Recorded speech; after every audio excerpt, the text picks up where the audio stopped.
কাবাঘর মুসলমানদের পবিত্র ঘর হওয়া সত্ত্বেও সবসময় এটি বন্ধ থাকে কেনই বা সকল হজযাত্রীরা এর ভেতর পরিদর্শন করতে পারে না? এর ভেতরে কি এমন আছে যার জন্য এটিকে এত নিরাপত্তায় রাখা হয়? এমন অনেক হাজি আছে কিংবা অনেক মুসলিম আছে যাদের জীবনে একবার কাবাঘরের ভেতরটা দেখার আকাঙ্ক্ষা থাকে, তবে তারা আজকের এই ভিডিওতে সম্পূর্ণ দেখুন, কারণ আজকের এই ভিডিওতে আমরা কাবাঘর এবং এর ভেতরে থাকা প্রত্যেকটি জিনিস আপনাদেরকে দেখানোর চেষ্টা করব। তাই শুধু আপনি একা না দেখে এই পবিত্র স্থানটি আপনার সকল পরিচিত জনদেরকেও দেখার সুযোগ করে দিতে ভিডিওটি তাদের কাছে শেয়ার করে দিন। এবং যদি জীবনে একবারের জন্য কাবাঘর সামনাসামনি দেখার ইচ্ছা আপনার মনে জাগে এবং সেখানে যাওয়ার আকাঙ্ক্ষা আপনার মনে সৃষ্টি হয়, তবে অবশ্যই কমেন্টে ইনশাআল্লাহ লিখবেন। প্রিয় দর্শক, প্রতি বছরই নানান দেশ থেকে লাখো মুসল্লি হজে গেলেও কাবা শরীফের ভেতরে কি আছে দেখা হয়ে ওঠে না কারোরই, কারণ কাবার দোরপ্রান্ত সোনায় মোড়ানো একটি দরজা দ্বারা বন্ধ করা থাকে। তাই এই কাবার ভেতরে কি আছে তা জানার প্রবল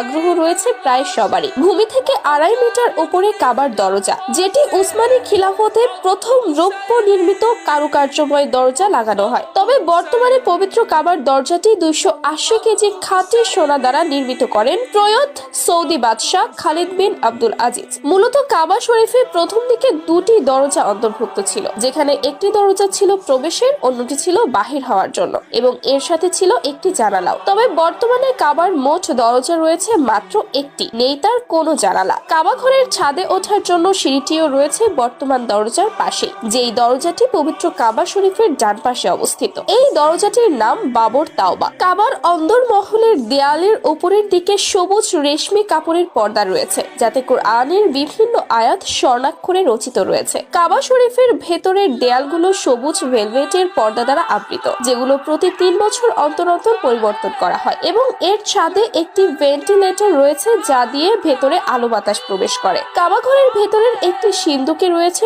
উন্নত মানের সুরভি এবং কাবাঘর মোছার জন্য কিছু মখমল তোয়ালে। বিভিন্ন যুগের ঐতিহ্যবাহী কয়েকটি মশালও রয়েছে এখানে, যেগুলো বিভিন্ন রাজা বাদশাহ কাবার জন্য উপহার স্বরূপ দিয়েছিলেন। কাবাঘরের ভেতরের দেয়াল সবুজ এবং ফ্লোর সাদা মার্বেল পাথর দ্বারা নির্মিত। 3টি খুঁটি বা স্তম্ভের দাঁড়িয়ে রয়েছে কাবা, যেখানে আবার ঝুলে রয়েছে নানান ধরনের প্রদীপমালা। আরো রয়েছে বিশ্বনবীর ইবাদত করার স্থান, সৌদি বাদশার স্মারক এবং একটি চৌকাকার বাক্স। এর ভেতরে সবসময় বিশেষ এক ধরনের সুগন্ধি রাখা হয়, যার বদৌলতে কাবাঘর বন্ধ রাখলেও এর মধ্যে আবদ্ধ ঘরের ঘুমট গন্ধ তৈরি হয় না। এছাড়াও কাবাঘরের মেঝে যেমন উন্নত মানের মার্বেল পাথর দ্বারা তৈরি, ঠিক তেমনি এর চারপাশের দেয়াল 4 মিটার পর্যন্ত বিভিন্ন কারুকাজ সমৃদ্ধ মার্বেল পাথর দ্বারা নির্মিত। পবিত্র কাবা শরীফের বাইরের দিকের পূর্ব দক্ষিণ কোণে অবস্থিত রয়েছে হাজরে আসওয়াদ। এই কোণ থেকেই তাওয়াফ শুরু এবং এখানে